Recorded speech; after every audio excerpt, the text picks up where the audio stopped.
안녕하세요. 생명의 샘 샘돼지기 채도쓰기입니다. 오늘은 오스 힐먼의 하나님의 타이밍이라는 책을 여러분에게 소개합니다. 이 책은요, 저자가 직접 겪은 일들을 통해 고난과 역경을 바라보는 성경적인 시각을 제공하고 있습니다. 이 책의 저자 오스 힐먼은 잘 나가는 CEO였고 신실한 크리스찬이었습니다.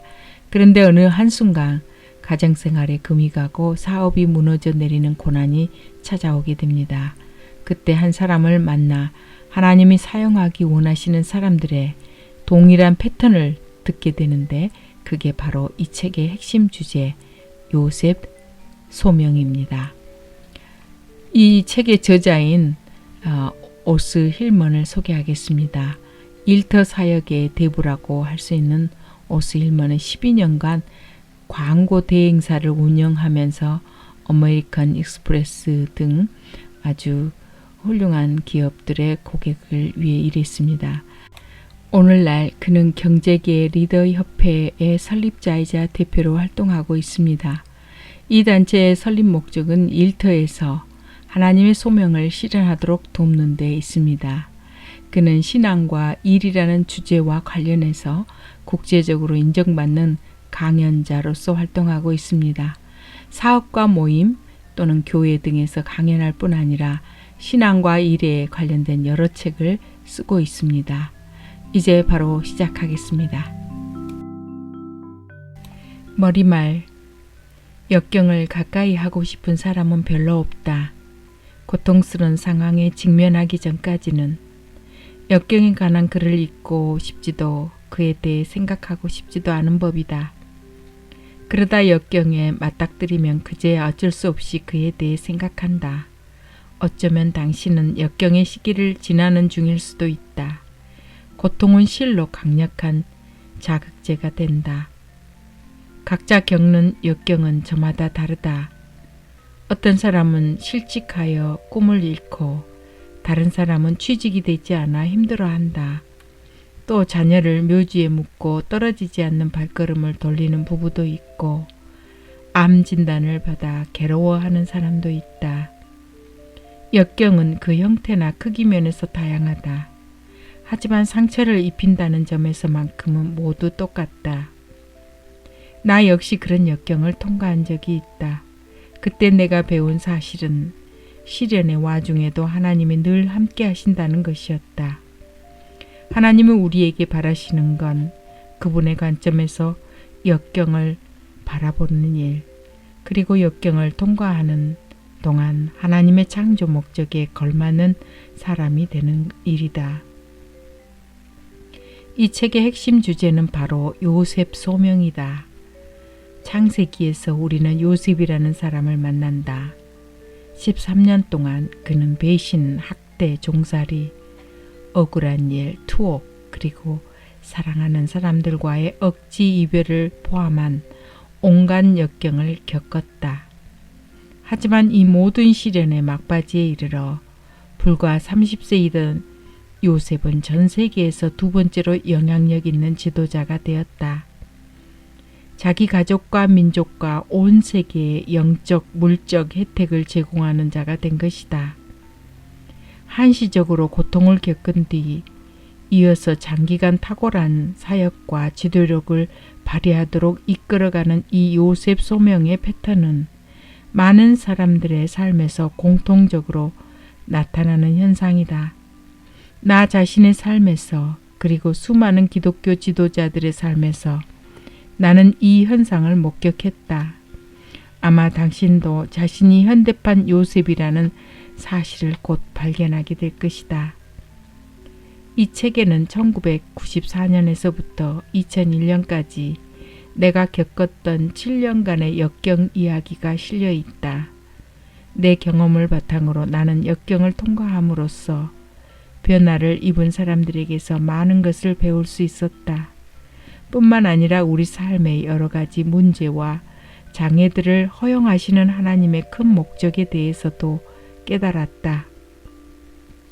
우리를 일평생 당신과 다른 이들을 섬기는 삶을 살도록 준비시키시기 위해 하나님은 이러한 역경을 이용하신다. 역경의 시간을 거친 후 하나님은 내게 세계 15개국 이상을 두루 다닐 만한 새로운 소명과 목적의식 그리고 새 방향을 선사하셨다. 주님은 내 기대를 훨씬 뛰어넘는 더욱 기쁜 결과를 가져다 주셨다. 그러하기에 나는 하나님을 신뢰하며 인내하라고 권면하고 싶다. 당신의 시련은 전혀 무의미한 것이 아니다. 그것은 곧 준비 과정이다.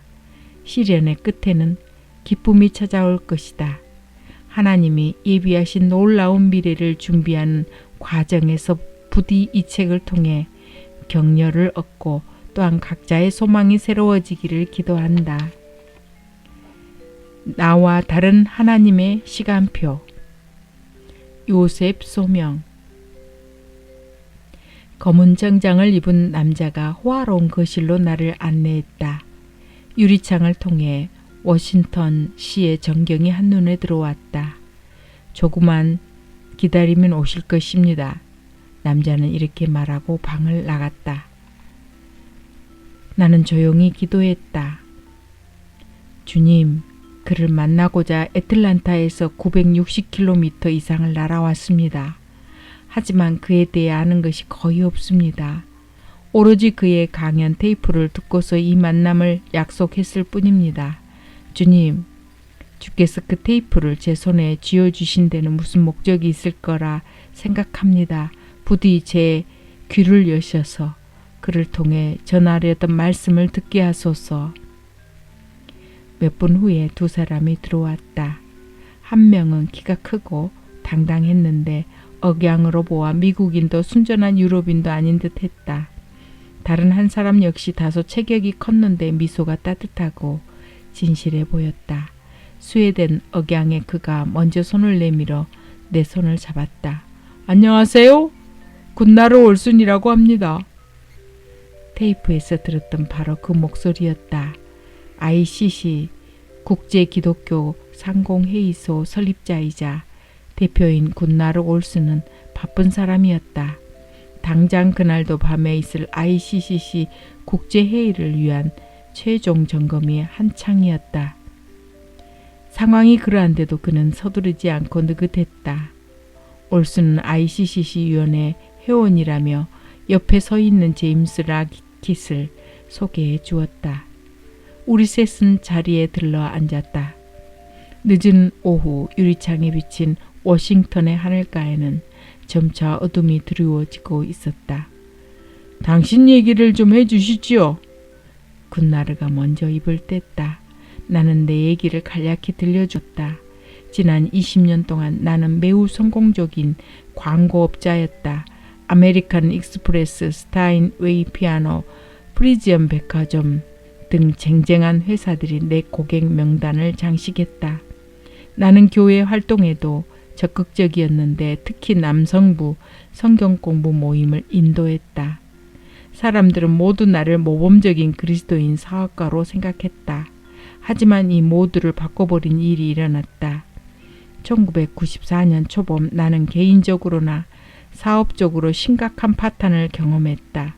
그 결과 결혼 생활이 파경을 맞았고 경제적으로도 몰락하고 말았다. 9년간 나는 그리스도인으로서 실패했다는 생각 속에서 살아왔다. 나는 말을 이었다. 그러던 어느 날 요셉은 두 가지 꿈을 꾸었다. 첫 번째 꿈에서는 형들과 함께 곡식단을 묶고 있었다. 그런데 갑자기 요셉의 단만 똑바로 일어서고 다른 단들이 그의 단에 절하는 게 아닌가? 더욱이 두 번째 꿈에서는 해와 달과 11별들이 일제히 요셉에게 절을 했다. 그 꿈들은 요셉이 형들마저 다스릴 큰 지도자가 될 것임을 암시했다. 요셉이 형들에게 꿈 얘기를 전하자 그들은 전보다 더욱 요셉을 미워했다.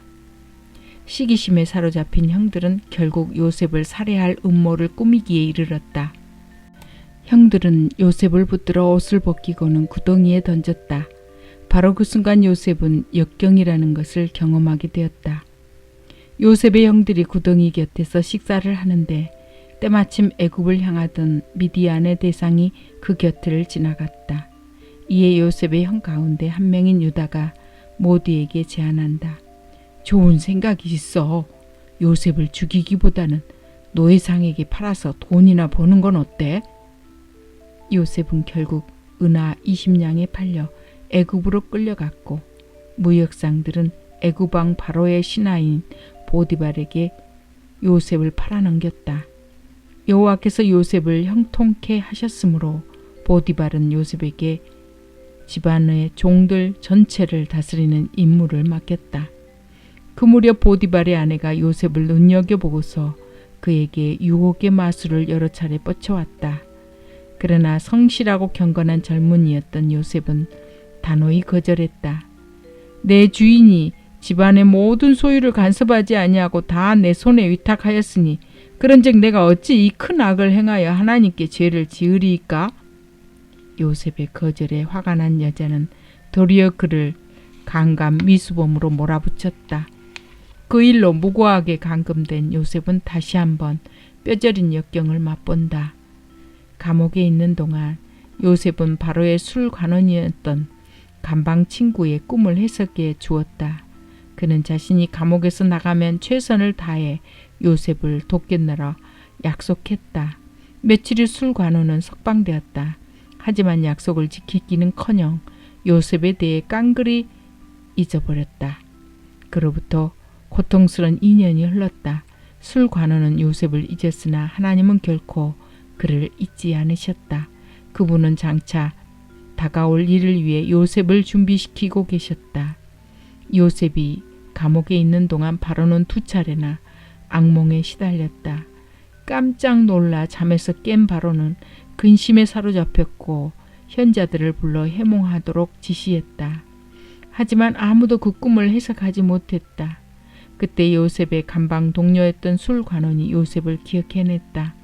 그는 자기 꿈을 정확하게 해석했던 히브리인에 대해 바로에게 고했다. 이윽고 바로는 요셉을 데려오라고 명했다. 마침내 바로 앞에 선 요셉은 왕의 꿈을 해석해냈다. 애굽 땅의 7년간의 풍년에 이어 7년간의 기근이 닥칠 것입니다. 그러니 풍년 기간에 양식을 비축해 둔다면 7년간의 기근을 무난히 넘길 수 있을 것입니다. 바로는 요셉의 지혜에 큰 감명을 받았고 불과 30세인 히브리인을 애굽 전역에서 2번째로 강력한 지도자의 자리에 앉혔다. 바로는 자신의 인장 반지를 요셉의 손에 끼워주는가 하면 새 간복을 입히고 금목걸이를 걸어주었다. 그 후로 요셉은 바로의 병거를 타고 다녔다. 이제 요셉보다 더 큰 권세를 지닌 자는 바로뿐이었다. 요셉이 가나안 땅에서 꾸었던 꿈들이 마침내 애굽 땅에서 이루어졌다. 요셉은 위대한 지도자가 되었으며 그 결과 자신의 형들마저 주관하는 권세를 얻었다. 하지만 요셉의 꿈은 실현되기 전에 먼저 짓밟혀야 했다. 꿈이 실현되기에 앞서 요셉은 배신과 학대와 무고와 억울한 투옥의 시간을 겪어야 했었던 것이다. 역경은 힘을 길러준다. 나비를 한번 떠올라 보라. 그것은 스스로 고치를 만드는 애벌레, 곧 풀떼기로서의 삶을 시작한다. 몇 주 동안 애벌레는 고치 속에 숨은 채 변태 과정을 거쳐야 한다. 그러다 어느 시점이 되면 나비는 고치를 뚫고 나오려고 발버둥을 친다. 이 과정을 지켜보노라면 고치를 찢어 나비를 도와주고픈 마음이 들 것이다. 그러나 그래서는 안 된다. 고투의 과정을 거치지 않은 나비는 결국 나약해져서 날아오르지 못하기 때문이다. 나비가 하나님이 의도하신 본래 모습을 갖추기 위해서는 반드시 역경의 과정이 필요하다. 우리 역시 그렇다. 욥기는 성경에서 가장 오래된 책으로 창세기보다 훨씬 이전에 기록되었다고도 알려져 있다. 욥은 엄청난 가축과 부동산을 소유한 대단한 사업가이자 경건하고 의롭게 하나님을 따랐던 인물이다. 욥기 1장을 보면 어느 날 사탄이 하나님 앞에 섰고 하나님은 내가 어디서 왔느냐 물으셨다. 그러자 사탄은 땅을 두루 돌아다니 여기저기 다녀왔나이다 라고 대답했다. 다시 말해 사탄이 땅을 두루 다니면서 사람들에게 공경과 고통과 죄악을 유발했다는 말이다. 하나님은 사탄에게 말씀하셨다. 내가 내 종 욥을 주의하여 보았느냐? 그와 같이 온전하고 정직하여 하나님을 경외하며 악에서 떠난 자는 세상에 없느니라. 하나님이 사탄에게 욥에 대해 먼저 언급하셨음에 유의하라. 이에 사탄이 말을 받았다. 욥이 어찌 까닭없이 하나님을 경외하리이까? 주께서 그와 그의 집과 그의 모든 소유물을 울타리로 두르심 때문이 아니니까? 주께서 그의 손으로 하는 바를 복되게 하사 그의 소유물이 땅에 넘치게 하셨음이니이다. 이제 주의 손을 펴서 그의 모든 소유물을 치소서. 그리하시면 틀림없이 주를 향하여 욕하지 않겠나이까? 그러자 여호와께서는 내가 그의 소유물을 다 내 손에 맡기노라. 다만 그의 몸에는 내 손을 대지 말지니라. 이렇게 말씀하셨다. 머지않아 사탄이 욥을 가난뱅이로 만들었다. 가축이 약탈당하고 종들은 살해당했으며 욥의 자녀들은 갑작스런 폭풍으로 모두 죽고 말았다. 이 소식을 들은 욥은 겉옷을 찢고 머리털을 밀고서 하나님 앞에 엎드려 고했다. 내가 모태에서 알몸으로 나아싸운즉 또한 알몸이 그리로 돌아가 올지라.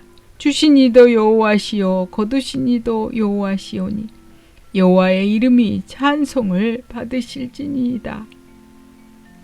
하나님이 욥의 가축들을 멸하거나 욥의 자녀를 죽이신 것은 아니다. 다만 하나님은 사탄에게 이런 재난을 허용하셨다. 그리고 이 과정에서 욥은 일종의 요셉 소명을 체험했다. 역경을 통해 그의 힘과 지혜와 믿음이 성장한 것이다. 시련을 통해 하나님에 관한 모든 관점이 바뀌었다. 하나님이 우리를 건강하고 부유하며 행복하게 하시는 데에만 관심이 있다고 생각하는 미숙한 단계를 넘어서야 한다. 하나님이 우리를 위해 원하시는 바는 그보다 훨씬 더 광대하다. 하나님은 우리가 지혜롭고 성숙하며 순종적이고 담대하고 또한 헌신적이길 원하신다. 그리스도를 닮길 원하신다.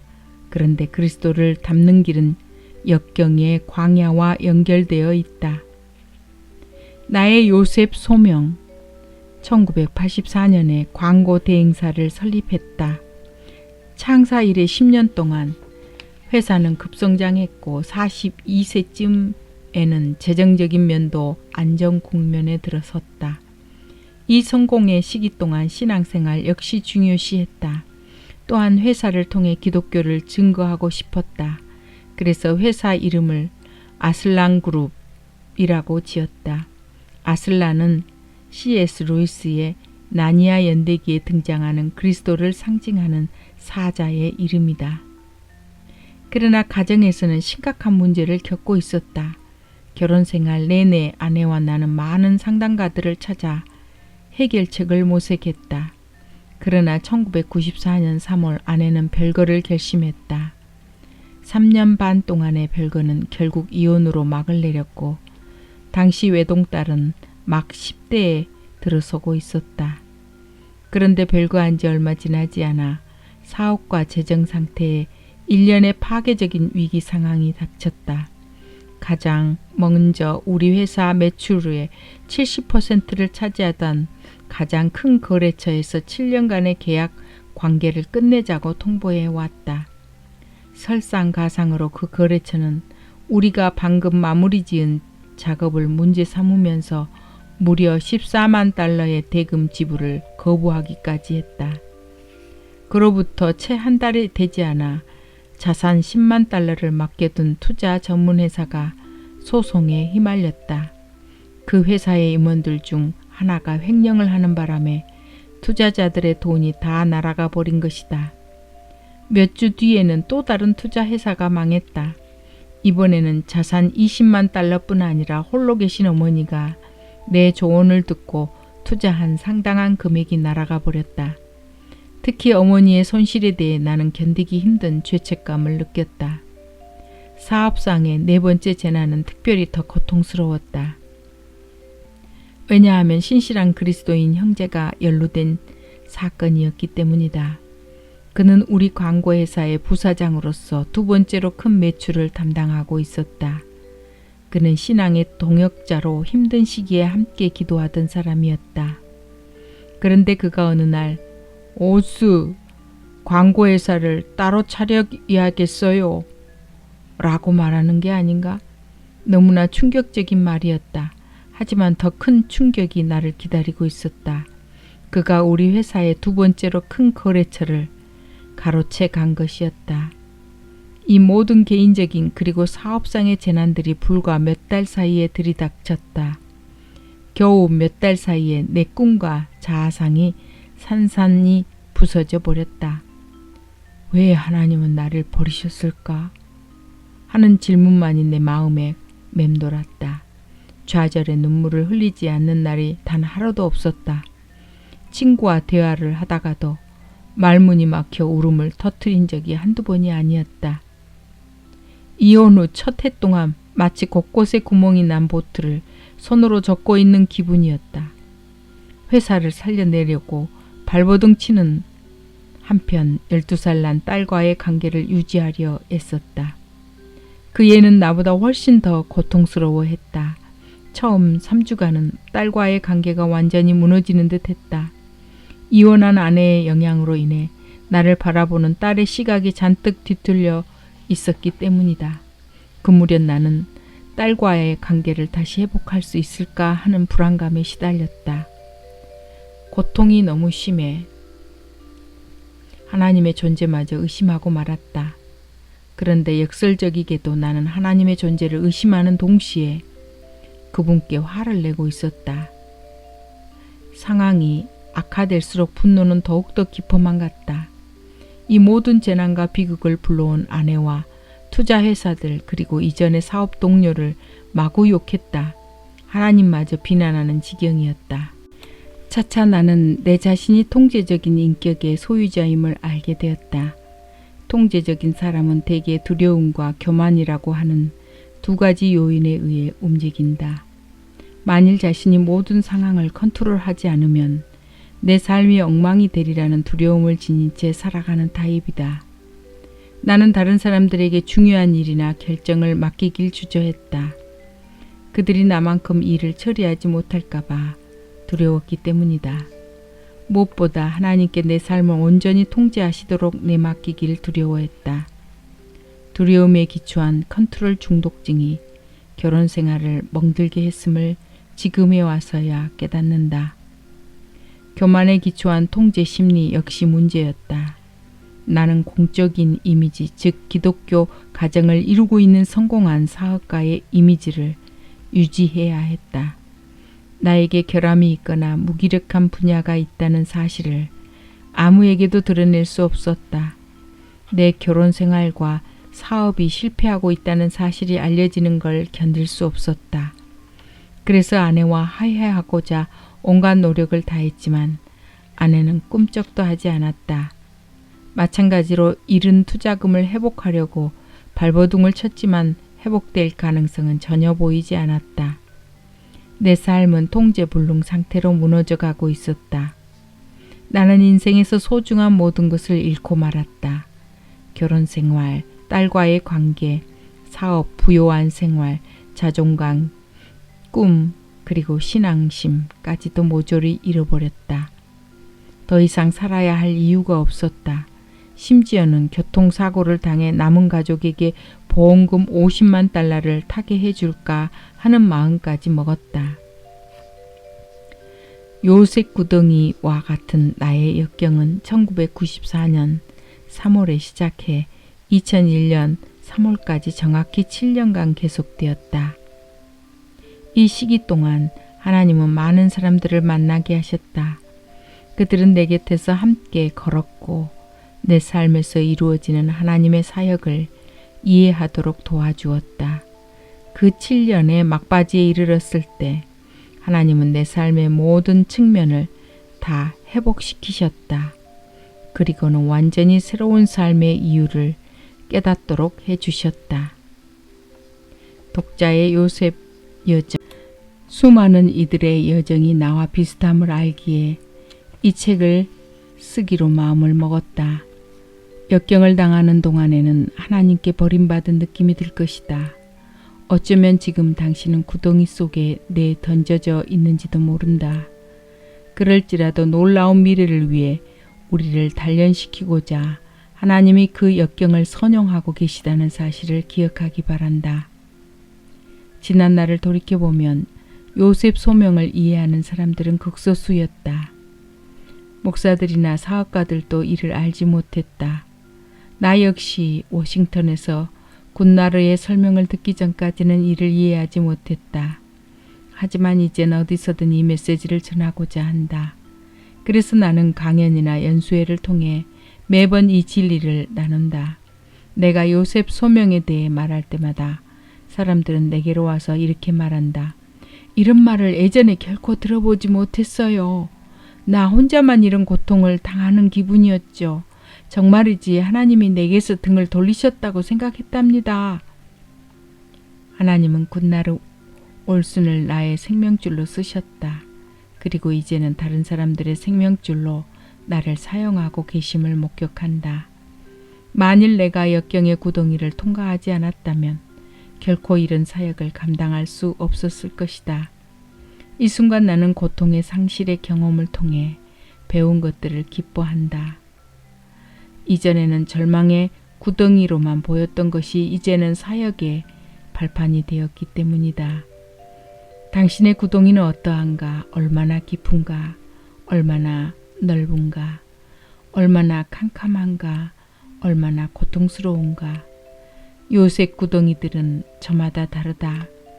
당신의 구덩이는 실직, 경제적 파탄, 결혼 생활의 위기, 사랑하는 이와의 사별, 건강 상실 혹은 이 밖에 수많은 시련이나 재난들로 점철되어 있을지도 모른다.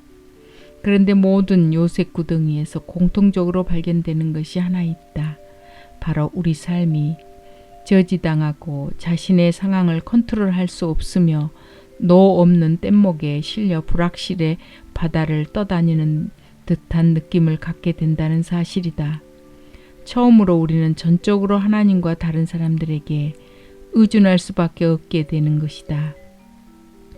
만일 지금 그런 기분에 휩싸여 있다면 당신의 미래를 향한 소망을 제시해 주고자 한다.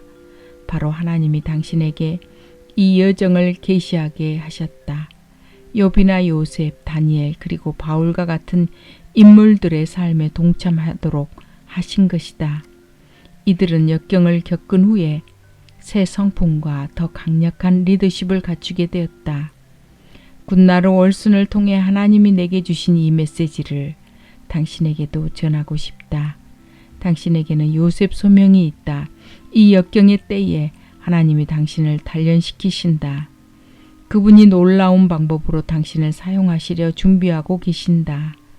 마침내 그분은 당신의 아골골짜기를 소망의 문으로 바꿔 놓으실 것이다. 안녕히 계세요. 다음 시간에 이어집니다.